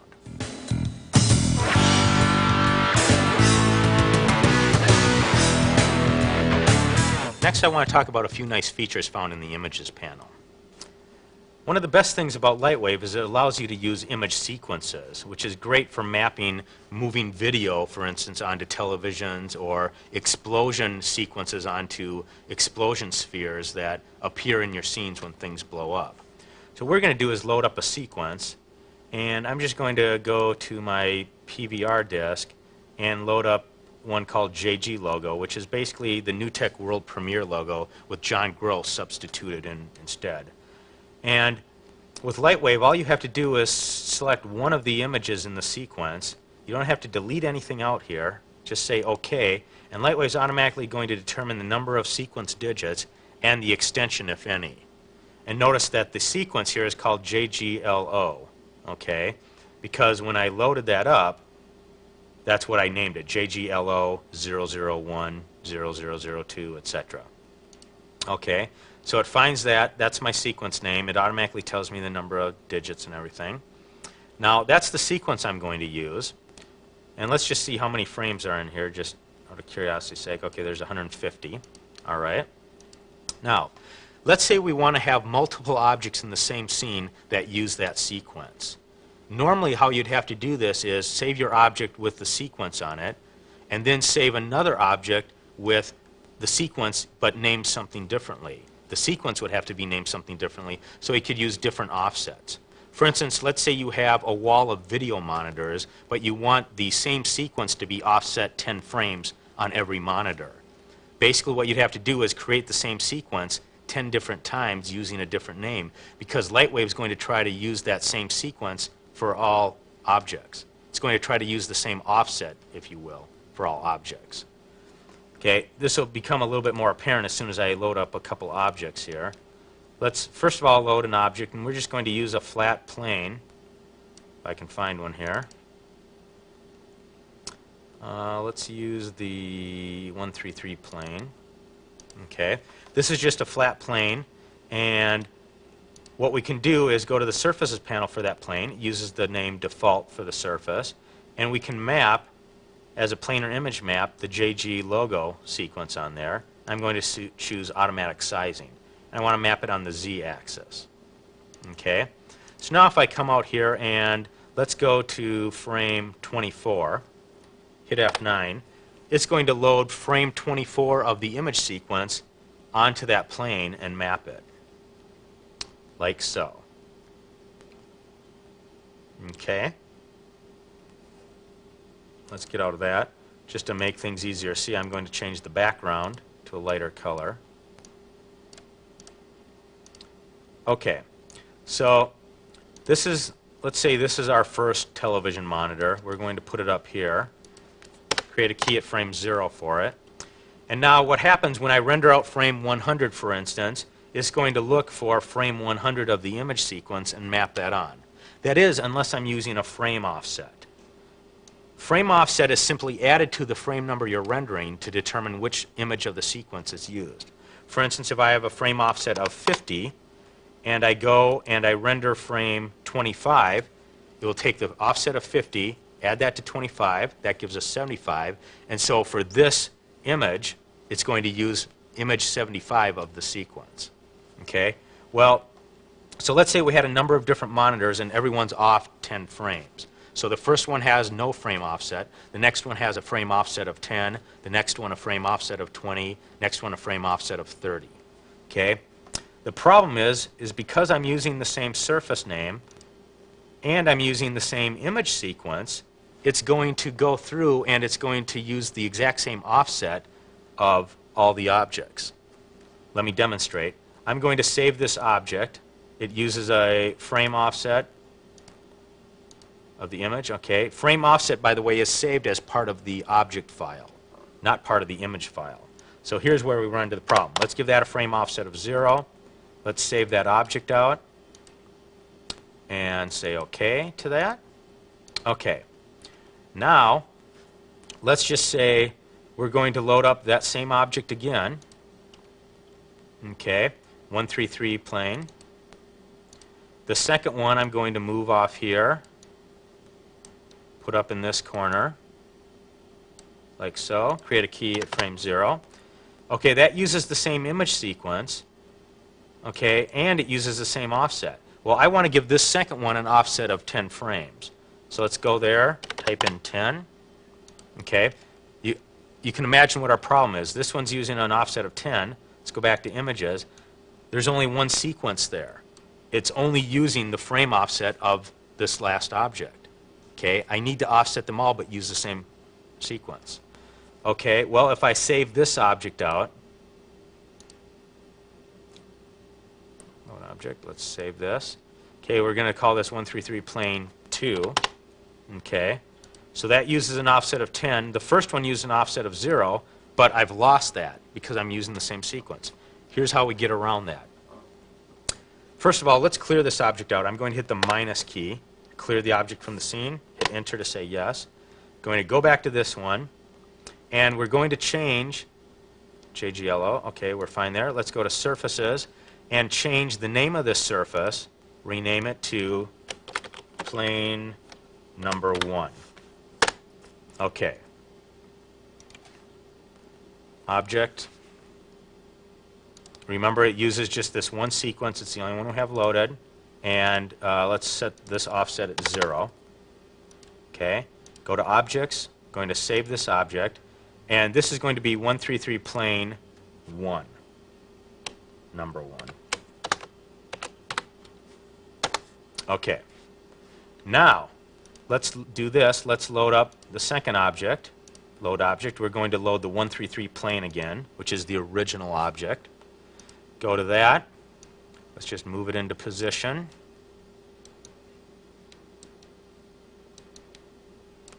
Like so. Create a key at frame 0. Okay. Let's go to the surface for that. We have plane number 1 default. Let's change this one to plane number 2. The key here is to keep all the surface names separate. Okay, plane number 2 is for object number 2. Let's go to images. We want to use this exact same sequence, but we can't change the offset here because that would change it for the first object. So what we do is we load this sequence again, but we do it with a little trick. We say load sequence. We go here, but instead of JGLO all in capital letters as it's named, let's just change this all to lowercase, JGLO. Select OK. Okay, notice we have a sequence name of JGLO lowercase. Here we have one uppercase. They're the exact same sequence, but because Lightwave is case sensitive, it's going to treat it as two separate sequences. So this one, let's take the offset, change it to 10. Actually, let's make it more. Let's make it offset of 25. Okay. Now we go to the surfaces for plane number 2, texture panel. Let's select JGLO lowercase, auto size, use texture. Go to the objects panel and save this as 133 plane number 2. Okay. Just keep repeating the process. We'll do it one more time. Objects, load object. Let's load the original plane. Let's just set it into place. We'll put it right down here. Create a key at frame 0 for it. Surfaces panel. Go to default, which is the new one. Change it to plane number 3. Okay. Go to the images panel. Load sequence. Select the exact same sequence. This time change the name again by varying the upper and lower case. So let's make it a capital J, little g, capital L, little o. Doesn't matter what we do. Okay. This time give this one a frame offset of 50. Continue. Back to surfaces, plane number 3, into the texture panel. Change this to JG, capital J, capital L. Auto size it. It's on the Z. Use texture. Okay. I have glow effect on for this plane. It's just because when I first loaded it that was on, so let's turn that off for all of them. Objects. To the third one, let's save this object as 133 plane number 3. Hit OK. And now I'm just going to do a save all objects to save the fact that I turned glow off for the other two. Okay. So as far as Lightwave's concerned, I'm going to load 3 separate sequences. One has JGLO, one has lowercase JGLO, one has a mixture. Everything set, our objects are 3 separate objects. Let's render out frame 50. And if everything went according to plan, okay, notice what happened there, how it started rendering and flipped out? It's because I go to the scene panel, my last frame is set to 30. I have to make sure that's at least equal to the frame I'm trying to render. Let's just set it to 100. Okay. This time F9, that'll render it out. Notice what it said, it was looking for the separate images, and it's finding all the separate images. Even though it's using the exact same sequence, Lightwave thinks it's 3 different. Okay. All right, well, we're at 3 separate locations in the logo. It's a little hard to see because the logo's in place, but notice the light beams are in different angles. So that's telling us we are actually using 3 separate images here. And what's happened is, because we're doing it this way, we're saving space on our hard disk because we're using the exact same sequence, but Lightwave thinks it's multiple. This is really handy when you're doing things like explosions. You might want the same exact explosion sequence, but you might have a ship that blows up in 3 different areas that are offset by 10 or 20 frames apiece. So it might go boom, boom, boom, something like that. You want to use the same explosion but offset it. This is the way to do it.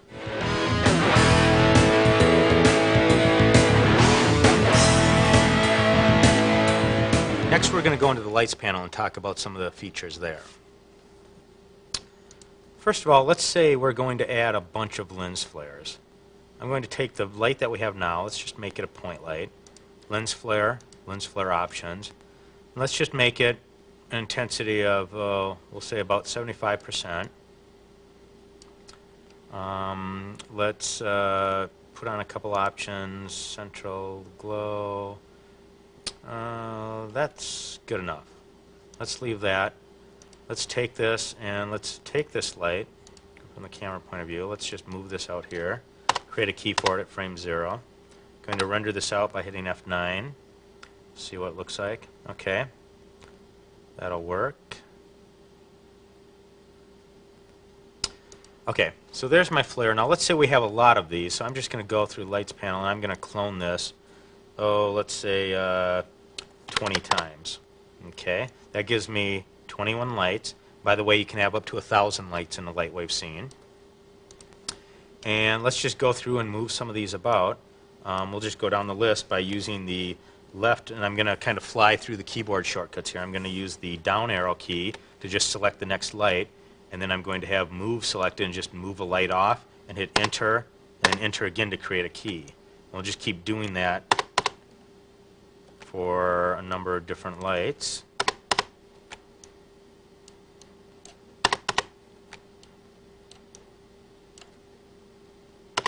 And what we'll do before I keep going further, I'll go to the scene panel and go to the show all lights function. By default, lights are invisible from the views. And now, when we update this by sliding the frame slider, we should see all the lights. So we'll just keep going down, move these around.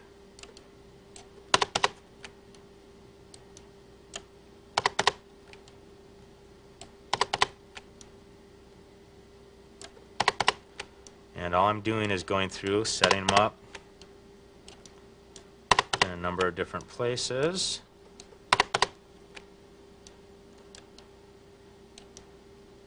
Okay, 15 is probably enough, so I'm just going to kill the rest of them. And what I'm doing is down arrow, hit minus, and then when it says if I want to clear it, I hit enter. And we'll just do that for the rest of these guys here. Okay. So, I have a total of 17 lights. It's good enough. 16 and 17 are in the same place. I'll kill 17. 15. Okay. I have 16 lights. Let's just render this out, see what that looks like. Now, when you have a lot of lens flares, what happens is, especially when they're piled on top of each other, lens flares are additive effects. So Lightwave will add all the flares together, and if they are on top of each other and you're sighting along the camera and you see a bunch of flares, they keep adding and getting brighter and brighter and brighter. Now, because we've separated these out, it's not so much a problem in this scene, but still the fact that we have a number of lens flares in there is going to cause maybe perhaps too much brightness. The lens flares might be too bright, which is happening here as it's rendering out. You're seeing that these hot spots are fairly hot. Now, because we have a number of lens flares in here, it would be a pain to go through and lower the intensities on each one of those. But what we can do is go back to the lights panel. We have a global flare intensity envelope up here. This isn't used very much, but this was added for Sequest in order to bring down all the lights together at one time. Some Sequest scenes would have up to 1,000 lights in them, and you can imagine the pain to have to adjust those. So all it is an envelope, and it's just a multiplier. I can do it over time, or I can do it all at once, which I'm going to do here by just grabbing it with the left mouse and dragging it down to 20%. So what that's saying is it's going to take that value and multiply it times the lens flare intensity. So we're going to get 20% of whatever the intensity is. Let's render this out again. And as you see, as they start drawing, the lens flares are much smaller here. It's globally brought the flares down on all of these, and notice that we're more at little dots here. Global flare intensity has the added benefit of also lowering the light intensity if there's a flare associated with that light. For instance, because all of these lights have flares associated with them, because I've set the global flare intensity to 20%, what's going to happen is I'm going to diminish the light intensity as well. That's going to come down. If this light didn't have a lens flare, this value would not be affected by my global flare intensity value.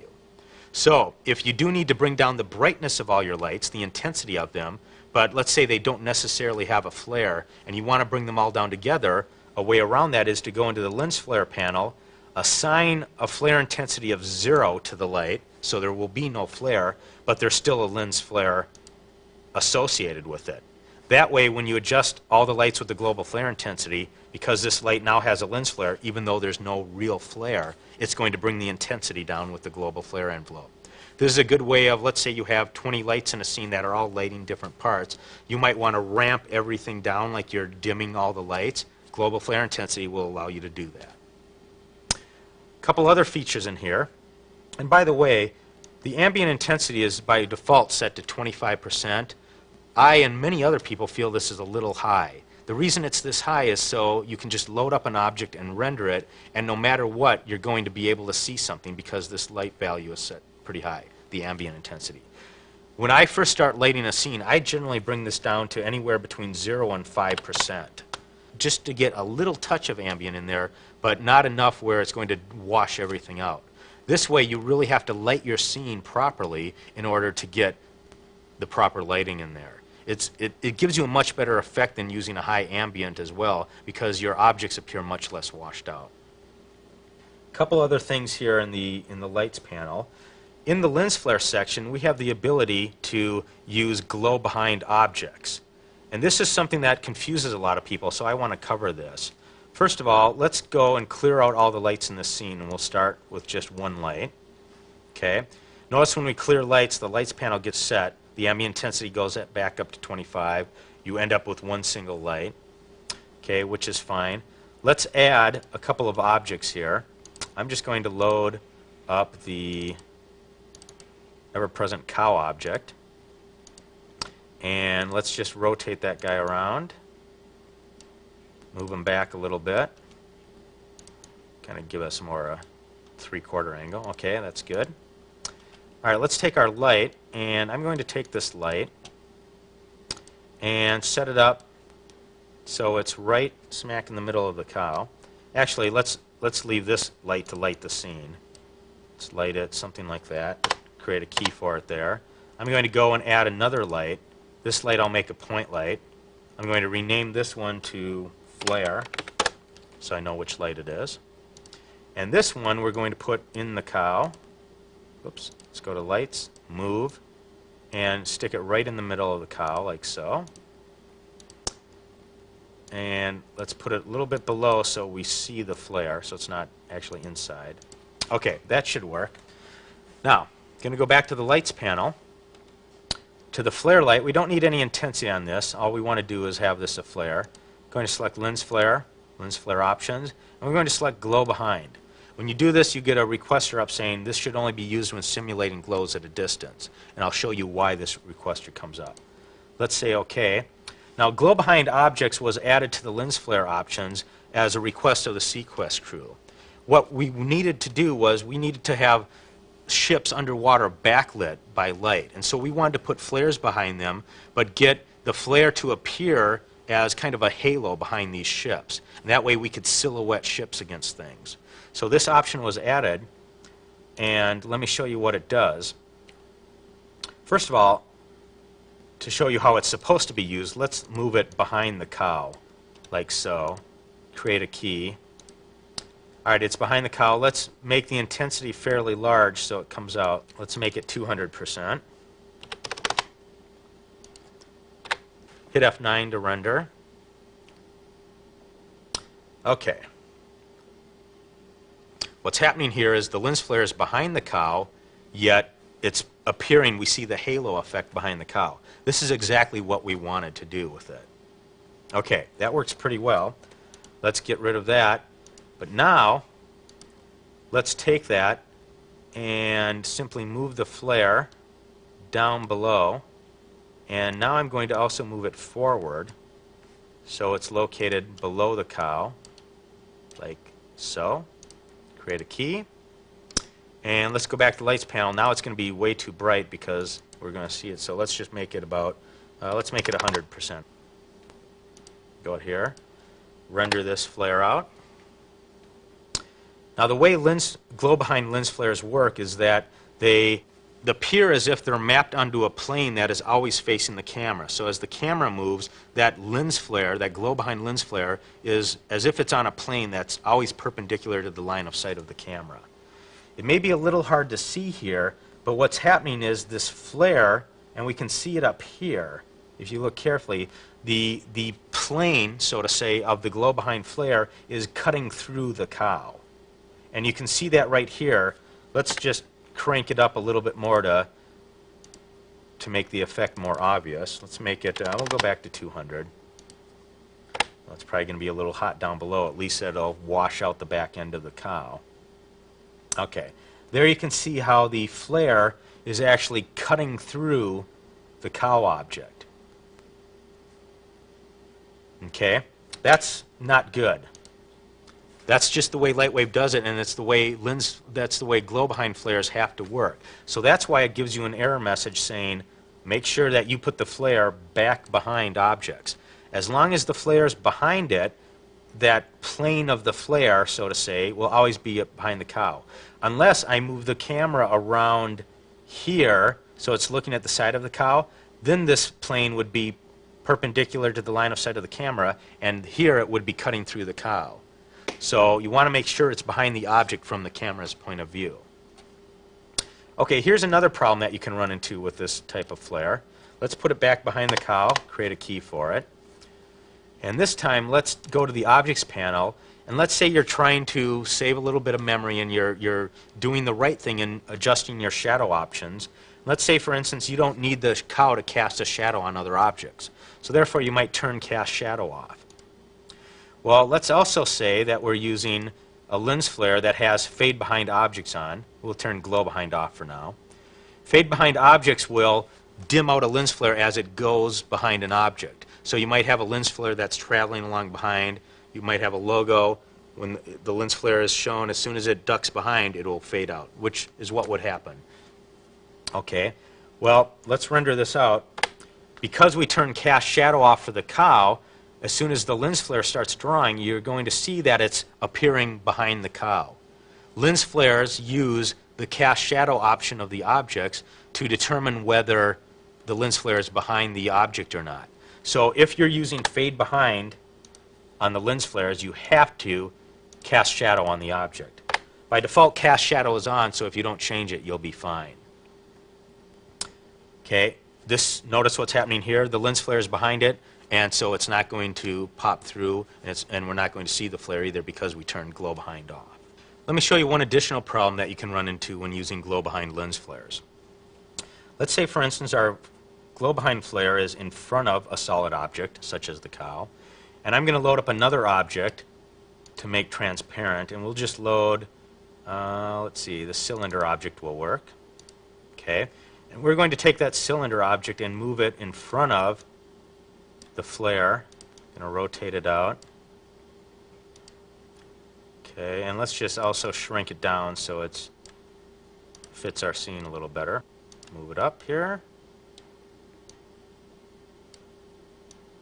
like so. I'm going to create a key for it there. Okay, now here's our cylinder object. Our light is right there. The cow is there. The cylinder I'm also going to make semi-transparent, so let's find that's using the surface name default. So let's take this and let's just make it 96% transparent. Okay, so let's see what that looks like. We'll turn on background pattern in the surface, and we render that out. We can hardly see it. Okay, turn on smoothing. That's fine. Now, because we have a light that is located behind a transparent object but in front of a solid object, and the light is using glow behind objects, let's see what happens when we render this out. Okay, it renders the cow. My background is lighter color to see what's happening. Okay, now you can see what's happening here. See this part against the cow? This is the cylinder, where it's in front of the solid object, in this case the cow. The cylinder is drawing solid. We can see the edges. Notice everywhere else it's transparent. That's because we have the light behind the transparent object but in front of a solid one. If I take this glow behind and move it so it's behind the very last item in the scene so there's no solid objects in front of it, when I hit F9 to render this out, you'll see that everything renders properly. Okay, we have the glow behind the cow. We can't even see the cylinder because it's so transparent, and everything renders the way it should. This is really important when you have, say, light beams, for instance, moving around, and they happen to pass in front of a glow behind that is also in front of a solid object. That's going to turn the edges of the light beam solid. So you want to make sure to avoid that. In general, the glow behind lens flare should always be behind the farthest thing from the camera.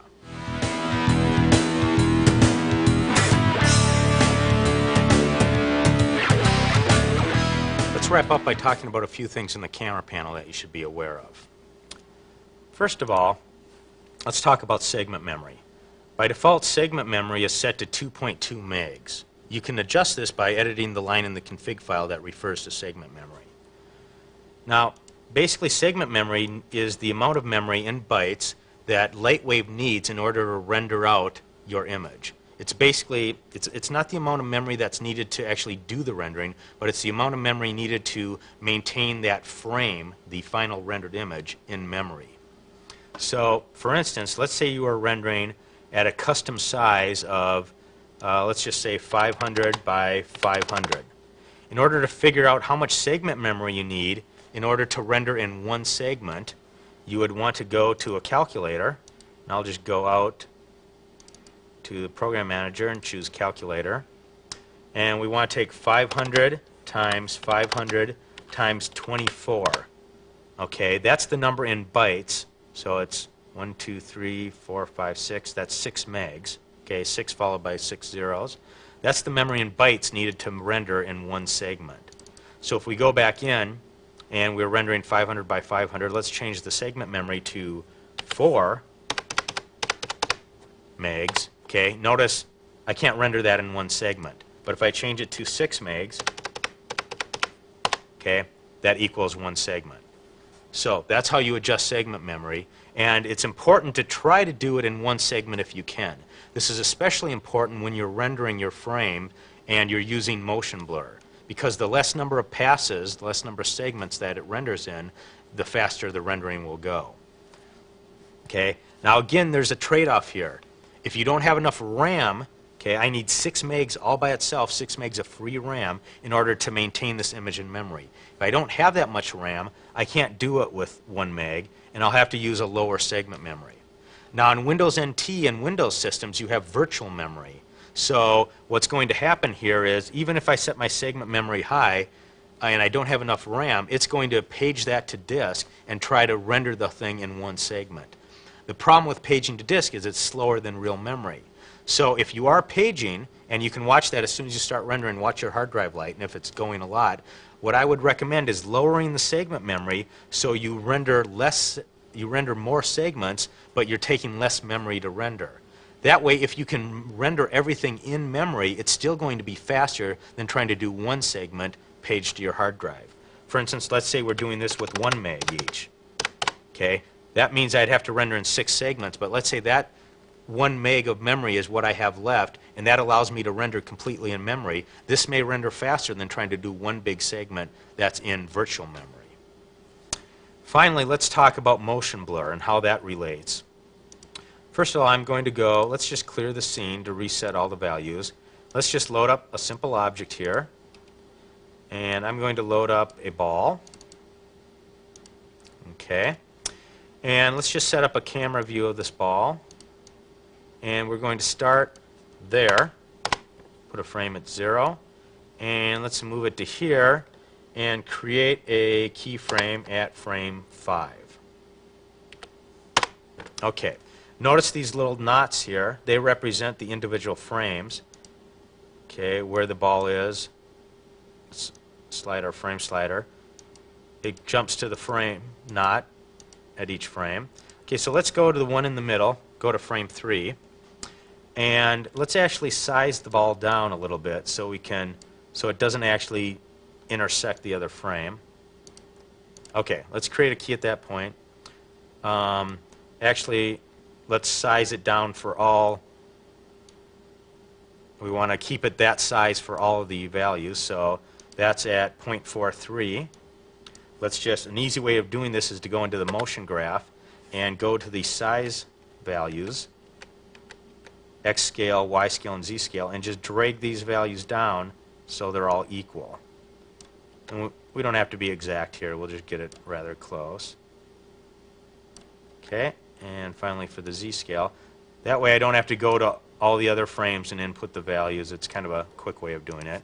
Okay, so now my object stays relatively the same scale across the frames. At that keyframe, actually you don't even really need a keyframe there. I'm just going to delete it. Okay. But at the frame right there, let's turn on motion blur.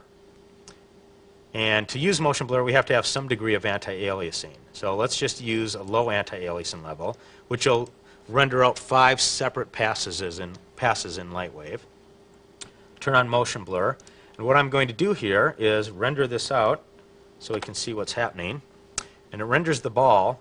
And then notice it's rendering separate individual frames of the ball for each pass.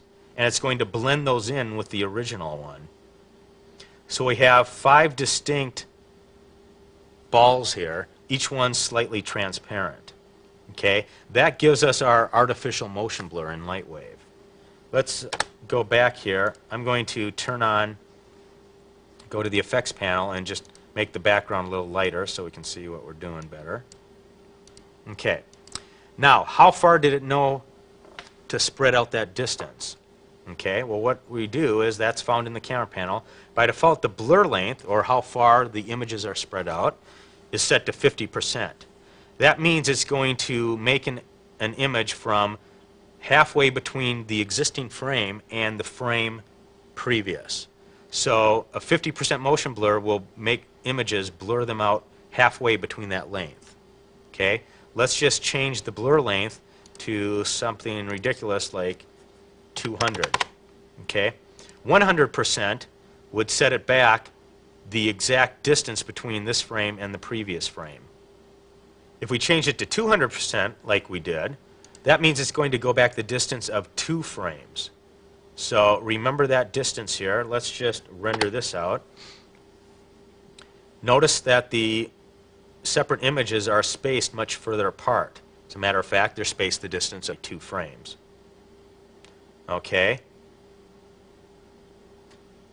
Now, notice we also have 5 distinct blurs. That's because we're rendering in low anti-aliasing, which does 5 passes. If we bump this up to medium, we're going to get a total of 9 passes. Medium anti-aliasing gives you 8 separate passes plus the original. Low gives you 4 passes plus the original. And high gives you 16 passes plus the original for a total of 17. Let's just set the anti-aliasing to medium, which will give us, remember, 9 distinct passes, and render this out again.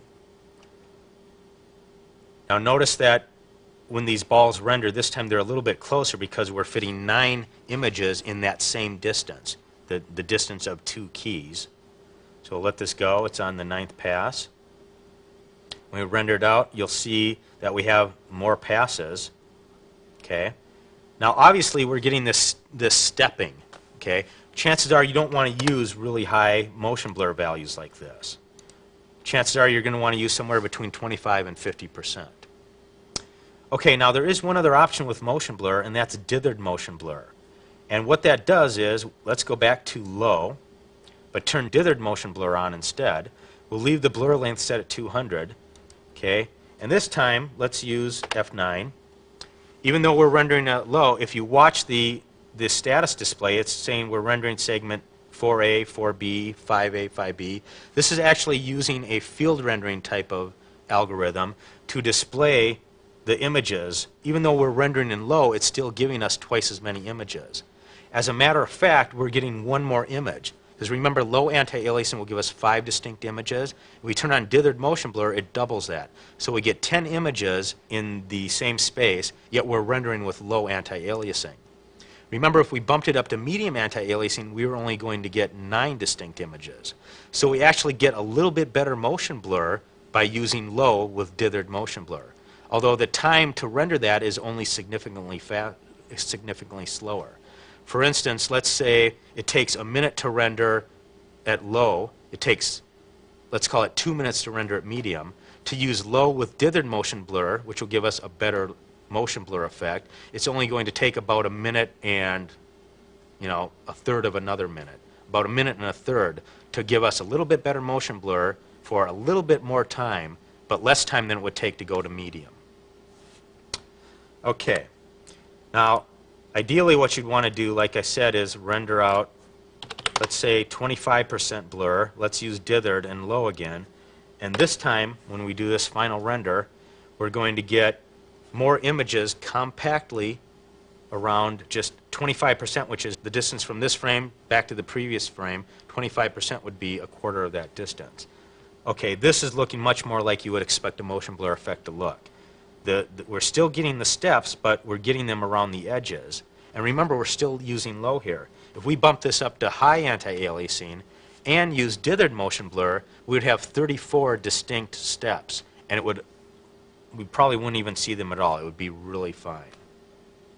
If you want to achieve a nice film look to your video animations, here's some things I'd recommend. First of all, in the camera panel, turn on soft filter. This is going to give it more of like a soft film look. I'd use motion blur, and like I said, anywhere between 25 and 50%.